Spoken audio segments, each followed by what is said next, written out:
The key component that I would identify that just stood out to me as I dug into the cost of banking services in the Bahamas and candidly across much of the developed world has been the lack of competition.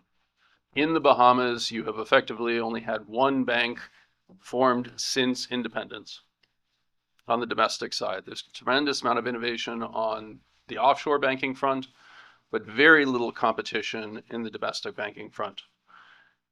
That is in part due to the high costs of being a country spread across many islands where you have high physical infrastructure costs and the costs of dealing in cash in your economy. It is remarkable to me the opportunity that is represented as we think about a lot of the language around digitization and the electronic frontier in terms of the idea of building islands of communications. For the Bahamas, it's very straightforward. The cost of infrastructure, the cost of compliance is incredibly high at the base layer stack.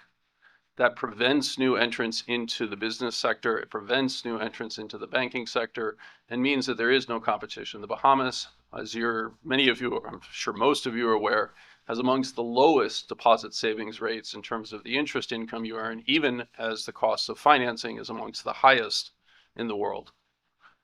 That shouldn't be the case.